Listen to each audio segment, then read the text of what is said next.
welcome to the Red River Valley of North Dakota. A land flowing with milk and honey. You're watching Beet Farmin Mitch.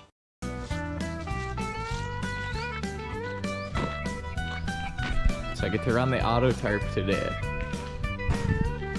On the load line. Kill switch. This truck's got some sort of electrical draw, so kill switch. So this thing's got the electric tarp. I don't think all of our load line trailers need to be electric tarps, but it's kind of nice to have like one or two would be great for hauling grain.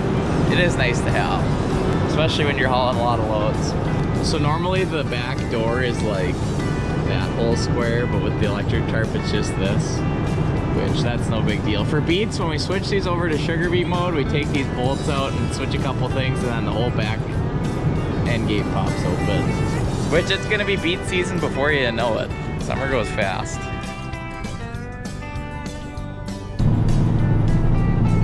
So I got a load on from yesterday. So we're gonna haul this one into the elevator, then back to the bin and circle of life.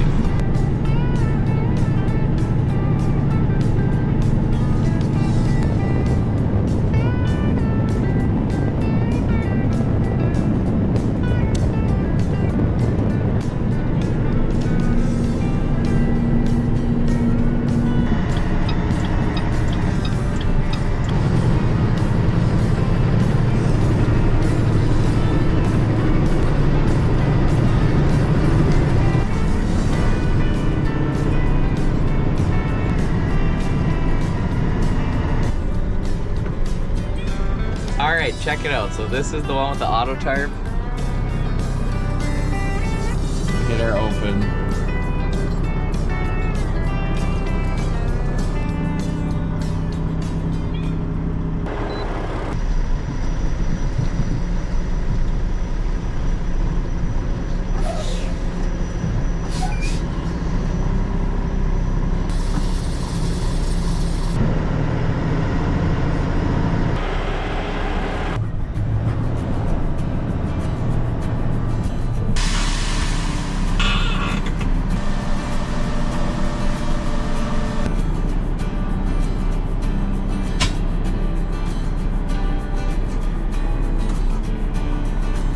We're unloaded already. Pretty much by the time I get the box up, we're empty.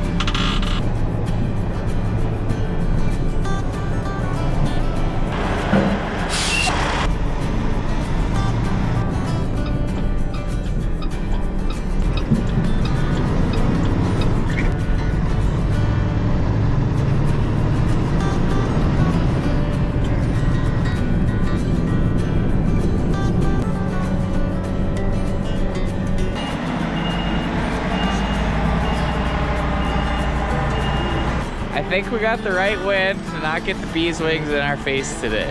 If you don't know what bees wings are, they're these. And they're not fun when the wind blows them right into you.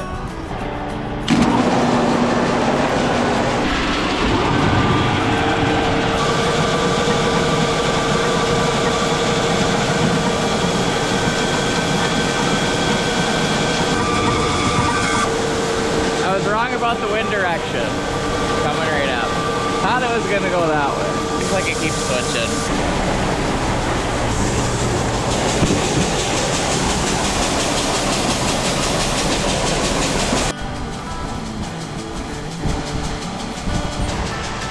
Uh-oh, got some pigweed here. Obviously farmers have to deal with weeds, and I've been seeing an increase of water hemp in the neighborhood, so that's not very good because that can be a hard one to manage. And it looks a lot like pigweed. It's very similar. Except pigweed has the fuzzy stem. That's kind of how I tell it apart. So if you see a plant that looks like pigweed without the fuzz, it's probably water hemp. Well, we can check out some of the sugar beets while we're waiting. The rows aren't quite closed up here yet, but they are over there. We had some crazy wind this spring and had to do some sugar beet replants, so that's not very fun. The good news is we got them planted and we've had moisture, so they've been growing. But they're farther behind than the original beets would be. So that's why they're not quite closing up here yet. Then if we go over here, these were not replanted. You can see they're farther along. This little wet hole over there. So we've been getting quite a bit of rain. Plenty of ground moisture right now. It's damp. So there's been a few drowned out, some low holes. It hasn't been a wipeout, so that's been the good part, and at least we have had rain. But it seems like we keep getting every rain now, which I know some of you watching really could use a rain. And I've been in the same place where it's dry and you want a rain and you just can't catch one. And now we're in the place where it's wet and we just can't miss a rain. Might as well pick this guy while we're out here. Kochia and water hemp, those are our two main weed problems in sugar beets right now. This is kochia. So I found a little bit of a line here. This is replants, this is not replants. It's just a small spot, but you can really see it there. And then it gets better right there. It's just a little tiny hole, but we had big patches out here like this that we had to replant. So at least we went up to there. And it's hard to tell because when you're replanting, it's not always a clear-cut line. And then this is what happens if you don't get a crop established. That's when the weeds grow, when you don't have a crop canopy. These look good over here though. Let's pull one of these up. Look at that.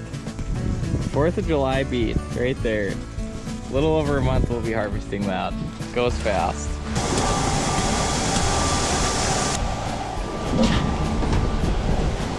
Gonna be getting to the floor before too long. Never go in a grain bin, especially when it's being emptied or when you're by yourself.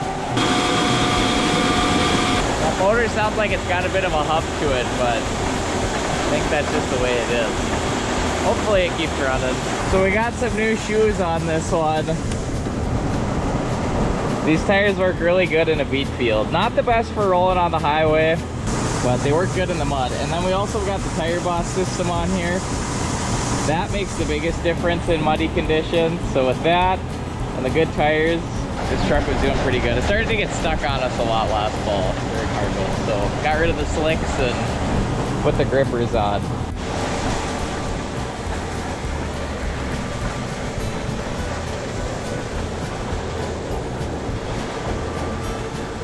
Climbing the mountain.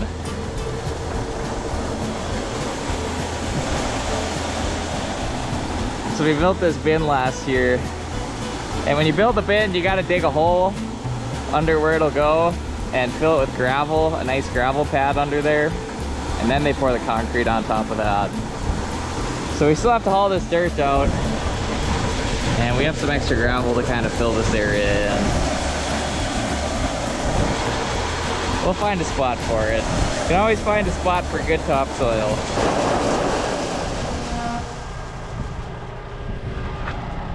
Ooh. I don't know if you can see it, there's beeswax everywhere. That gets old. Stick to you, get in your eye, you breathe them in. So with the auto tarp, you can actually use this on here as well. But typically they're remote. Corn, corn, and more corn. There's my brother Casey. We got 2 of us running today.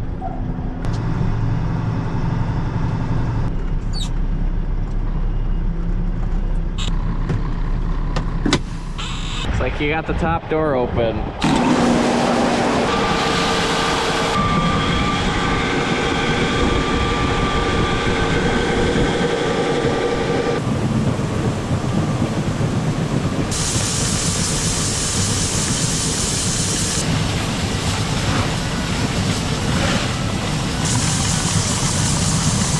Yeah, you still got to do a little shoveling and sweeping, even though it's a newer bin. They do make upgraded augers and stuff, and you can let this thing run around another lap, but it doesn't ever seem like that really works that great for us. Just kind of shovel it as we go. Casey's almost got her done.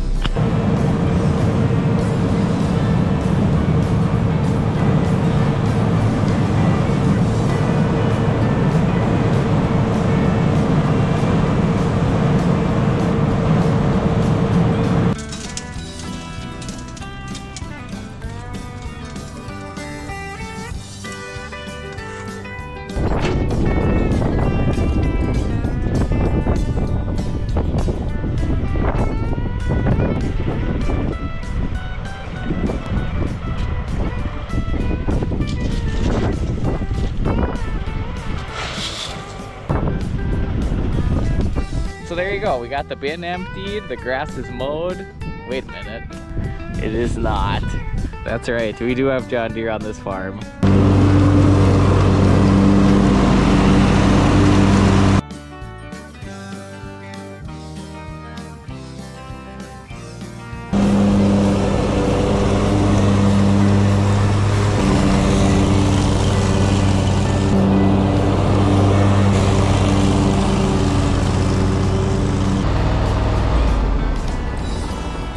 One of my all-time favorite sounds is definitely an engine shutting off. But anyway, this is Beet Farmin Mitch. Thanks for tagging along on this corn and a little bit of grass mowing adventure today. And as always, don't forget to keep it sweet.